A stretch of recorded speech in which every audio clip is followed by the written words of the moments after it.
नमस्कार दोस्तों जब नरेंद्र मोदी जी जब विपक्ष में हुआ करते थे तो वो बड़ी बड़ी बातें कहा करते थे। कहते थे कि मैं 100 दिन के अंदर ही पेट्रोल की कीमत 35 रुपए लीटर कर दूंगा। और वहीं कहते थे मैं सरकार में हूं दोस्तों। गुजरात के जब वो मुख्यमंत्री हुआ करते थे तो कहते थे मैं सरकार में हूं दोस्तों। मैं जानता हूं डॉलर की कीमत क्यों बढ़ रही है और रुपए क्या कारण है कि रुपए की कीमत घट रही है दोस्तों।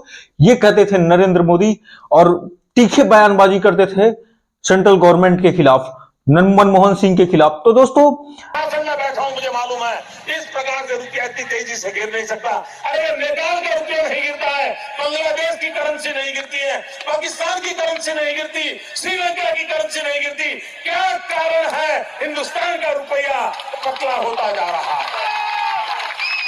ये जवाब देना पड़ेगा आपको। देश आपसे जवाब मांग रहा है। दोस्तों अगर 10 वर्षों में बात करें तो रुपए की कीमत 43.31% बढ़ चुकी है। इसका कारण यह है कि दोस्तों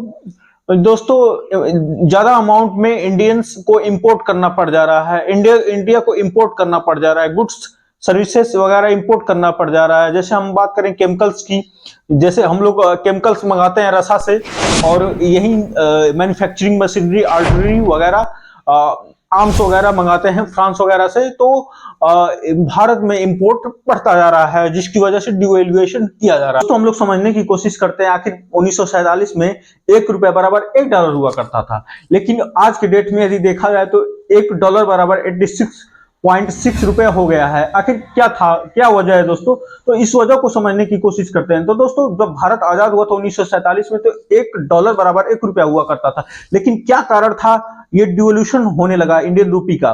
तो दोस्तों हम लोग इसको समझने की कोशिश करते हैं। दोस्तों इंटरनेशनल मार्केट में आप देखेंगे कि एक बैलेंस ऑफ पेमेंट नाम का एक टर्म होता है, जो इस टर्म को मेंटेन करने के लिए सेंट्रल गवर्नमेंट या अन्य गवर्नमेंट क्या करती रहती हैं, इसको चेक करती रहती हैं कि हमारा बैलेंस ऑफ पेमेंट गड़बड़ ना हो जाए।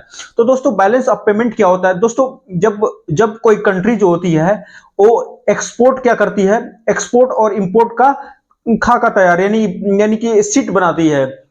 तो दोस्तों जब एक बैलेंस ऑफ पेमेंट वो पेमेंट होता है दोस्तों कि कोई कंट्री इंपोर्ट करती है और एक्सपोर्ट करती है, तो उसका डाटा बैलेंस ऑफ पेमेंट के सीट में रखा जाता है। दोस्तों बैलेंस ऑफ पेमेंट दो प्रकार का होता है दोस्तों। बैलेंस ऑफ पेमेंट डेफिसिट होता है यानी बीओपी डेफिसिट, और बीओपी सरप्लस यानी बैलेंस ऑफ पेमेंट सरप्लस।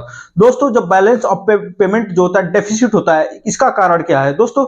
जब कोई कंट्री जो होती है इंपोर्ट ज्यादा करती है और एक्सपोर्ट नहीं के बराबर करती है, बहुत कम मात्रा में करती है, यानी कि वो दूसरे से ज्यादा सामान खरीद रही है और कम बेच रही है, कम अमाउंट में बेच रही है, तो इसको बैलेंस ऑफ पेमेंट डेफिसिट कहते हैं। और दूसरी बात बैलेंस ऑफ पेमेंट सरप्लस क्या होता है?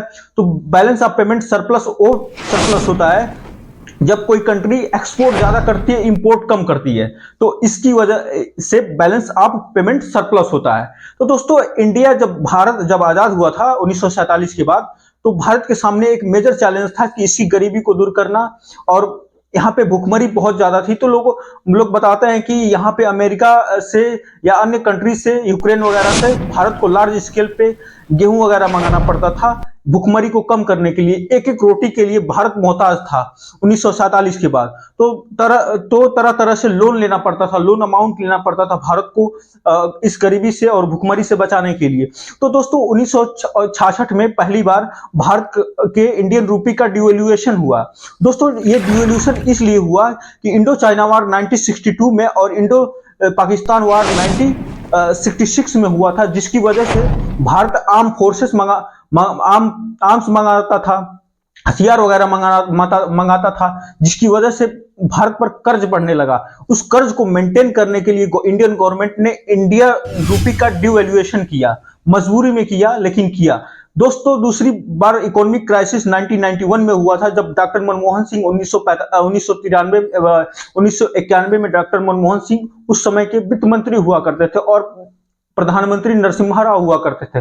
बैलेंस ऑफ पेमेंट गड़बड़ हो गया था पूरा भारत का, जिसकी वजह से भारत कहीं से इंपोर्ट करने लायक नहीं बचा था, जिसकी वजह से वित्त मंत्री मनमोहन सिंह जी ने 1991 में इन्होंने इकोनॉमिक क्राइसिस को बचाने के लिए ग्लोबलाइजेशन और प्राइवेटाइजेशन किया। दोस्तों ग्लोबलाइजेशन और प्राइवेटाइजेशन क्या होता है?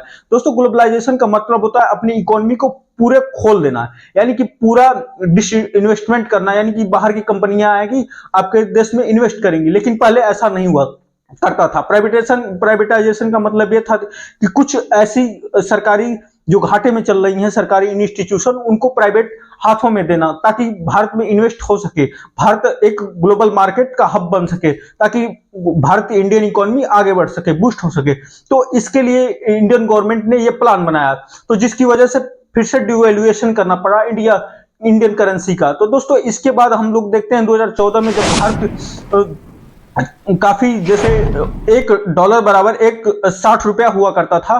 तो दोस्तों जब 2014 में मोदी जी जब आए तो ये भी कह रहे थे कि क्या कारण है कि ये सब हो रहा है, यानी डॉलर की कीमत बढ़ती जा रही है और रुपए की कीमत घटती जा रही है।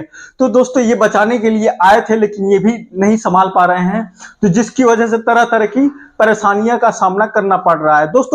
दोस्तों जब इंडियन रुपी का डिवैल्यूएशन होता है, यानी घटता है, यानी रुपया श्रिंक करता है, तो सबसे पहले जो होता है इकोनॉमी में सबसे गलत इंपैक्ट पड़ता है, जो महंगाई बढ़ जाती है, जो गरीब मजदूरों के लिए, खाने पीने दिहाड़ी वालों के लिए सबसे ज्यादा परेशानी होती है। दूसरी बात यदि हम देखें तो इंडियन मार्केट में जो होता है इंपोर्ट करना, जो बाहर से इंपोर्ट करना महंगा हो जाता है और एक्सपोर्ट करना इंटरनेशनल लेवल पे काफी सस्ता हो जाता है, जिसकी वजह से लोग हमारे यहाँ से सस्ता माल उठाकर इंटरनेशनल मार्केट में महंगे दामों पे बेचते हैं। वहीं हम लोग खरीदने की कोशिश करते हैं तो देखते हैं भाई ज्यादा पैसा पेमेंट करना पड़ता है और कुछ मिलता है जीरो, बहुत कम सामान मिलता है, जिसकी वजह से महंगाई बढ़ जाती है। धन्यवाद दोस्तों। वीडियो